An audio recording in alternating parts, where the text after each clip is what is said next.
Now, on to one of our big stories of the day. A public inquiry will open formally this morning into the faulty IT system at the Post Office, which led to the most widespread miscarriage of justice in British legal history. Yeah, more than 700 Post Office managers were wrongly convicted. Thousands of others lost their businesses because accounting software called Horizon wrongly showed that money was missing from branch tills. Well, our business correspondent Coletta Smith is at the International Dispute Resolution Centre, where the hearing will start later today. What do we expect from today? What is it that the victims would like to hear? Well, morning Nina, morning John. Yeah, the inquiry is a significant moment today, and it's going to be weeks of hearing evidence from some of those victims, and that just gives a bit of a sense of the spread of this scandal that has lasted decades. As you say, 706 people were convicted right across the UK, and importantly, more than 2,000 others were also involved in this scandal. Potentially some of them had their post offices removed from them. Thousands of others were forced to plug holes in the system that this IT system was showing in their branches wrongly, as it happens. It was Fujitsu who made that software for the post office, and it was rolled out right across the UK from the year 2000 into every small post office, on every high street and every street corner. We all know, of course, that computer systems always have glitches, but significant glitches were known about right from the rollout of this system, as a number of whistleblowers have been telling me over the last weeks and months. So the question that this inquiry needs to boil down to is why the Post Office used that accounting system as evidence, not only to force branch managers to plug those financial holes, but as key evidence in court to convict them and ultimately to send many of their own employees to prison. That's what this inquiry needs to get to the bottom of. No one has ever been held to account within the Post Office, within Fujitsu, or ultimately within the Post Office's only shareholder, which is of course the government. So who knew what and why those convictions were pursued at the time is what this inquiry will be finding out, but it's going to last much more than a year. Coletta in central London, many thanks. Coletta, I know we'll be following this story as those weeks of evidence unfold. Yeah, and let's just hear about the reality of it, shall we, from one of the people who'll be giving evidence to the inquiry in the coming weeks. Tracy Felsted was sent to Holloway jail for 3 months when she was just 19 years old over all of this. Now, last year, along with 71 others, her conviction was overturned. The BBC's File on 4 programme has been following her story and took her back to Holloway 20 years after her release. I'm feeling loads of different emotions. I'm scared of what's on the other side of those gates. I'm angry. It needs to be done. It needs to be put to bed. I first met Tracy 2 years ago when she was fighting to clear her name. She was one of more than 700 postal workers who had been accused of theft, fraud or false accounting by the Post Office. At the age of 19, Tracy was prosecuted and sent to Holloway Prison for stealing more than £11,000, something we now know was due to a faulty computer system called Horizon. She's come back here today for the first time in 20 years in the hope that this will somehow help with her recovery. This is my cell. This is your cell? Yeah, that's my bed. I remember saying to a girl I hadn't done the crime, and she said, "Oh, none of us have." See, you couldn't even protest your innocence in here. Oh, I never thought I could come here. Tracy spent several weeks in this group cell before being moved to one of her own. It's clear that her time in prison has left an indelible mark. This was my cell, cell 21. It's now 20 years since you were in this prison. How has your life changed by being here? Although it's made me the person I am today, it's made me not the person I want to be. I don't want to be that person who is scared of noises, who, you know, it broke my marriage down. It's taken its toll. no amount of money will ever change what's happened. The only thing I can do now is look forward to the next 20 years. I always say to my children, it's never judge a book by its cover. You don't know what somebody's been through. And now I understand that sometimes people are sent to prison for crimes they didn't commit. Still feel very surreal that I've just done that.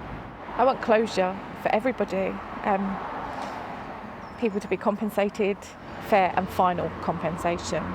We need answers as to who knew what, when and why. And you can hear more on Tracy's story on File On 4, a first-class scandal, tomorrow night at 8 o'clock on Radio 4, and it will then be available on BBC Sounds. Well, Tracy Felsted, who you saw in that report, is here with us this morning, along with Lee Castleton, who's also going to be one of the victims of all this. And Tracy, you're going to be giving evidence to the inquiry, aren't you?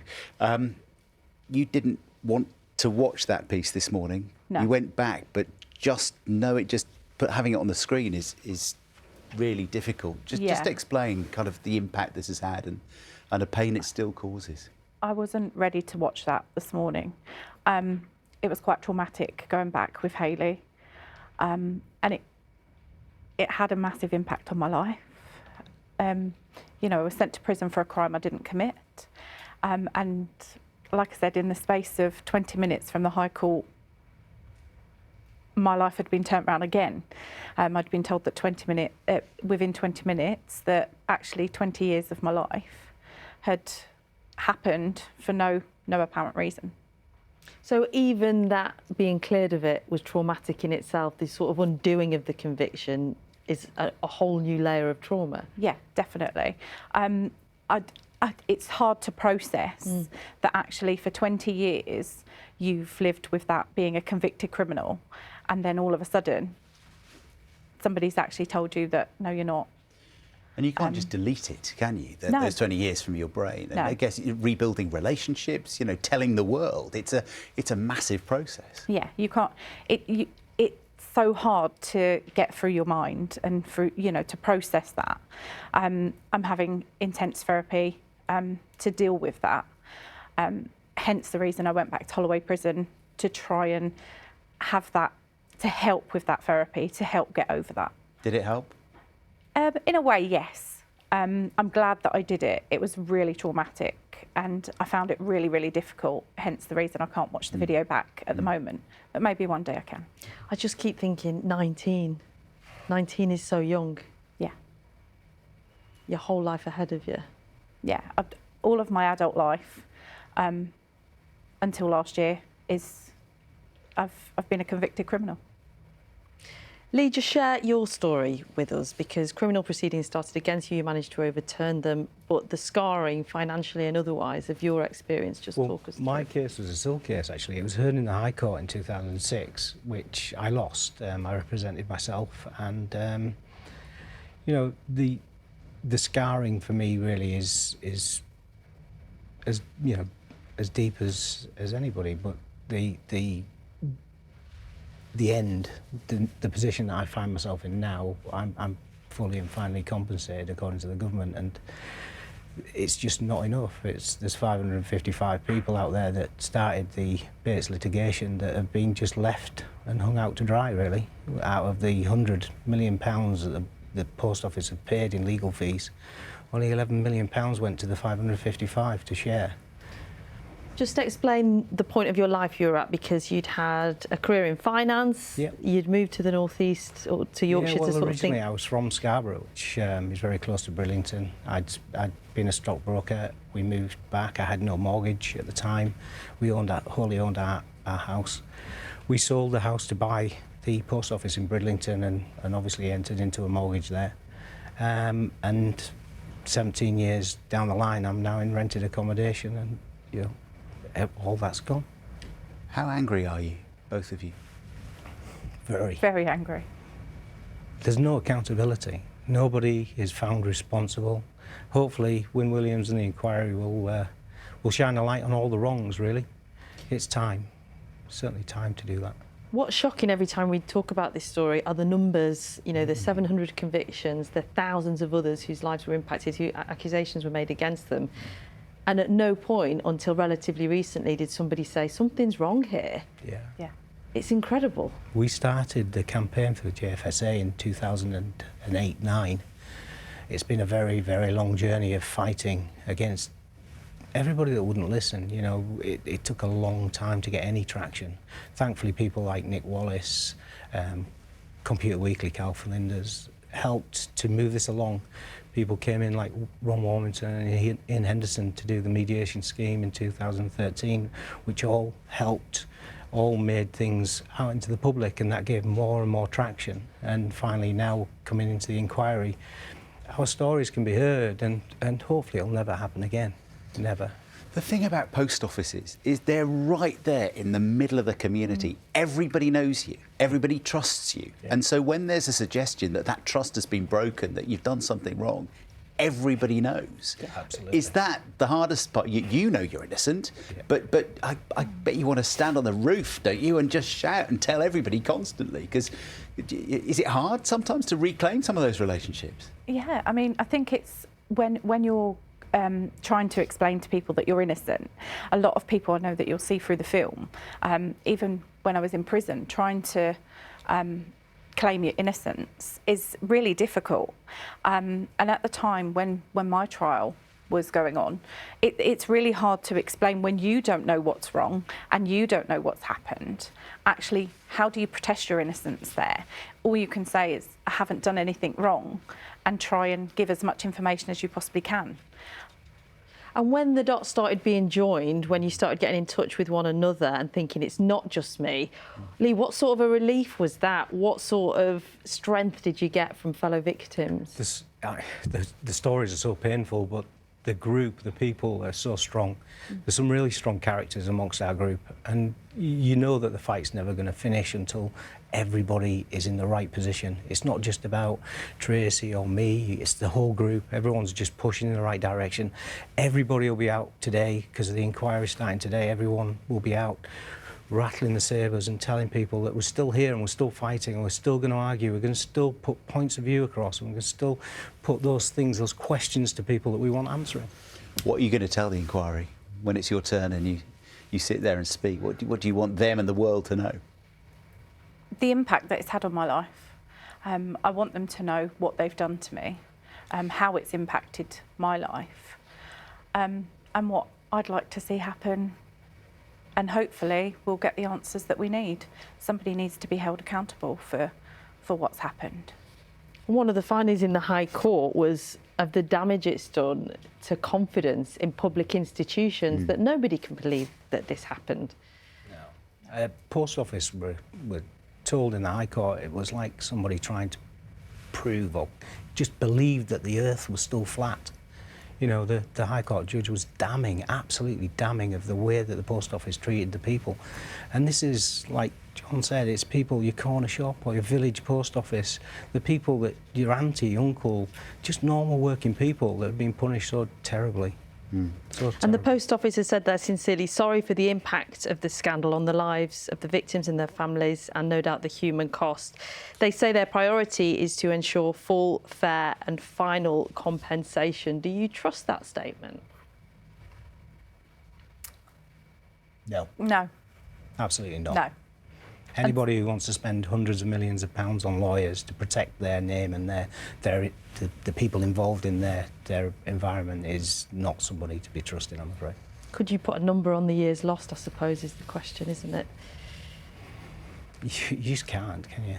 No. And we obviously we talk a lot about the impacts. Some people are impacted so terribly by what you may feel is a small thing.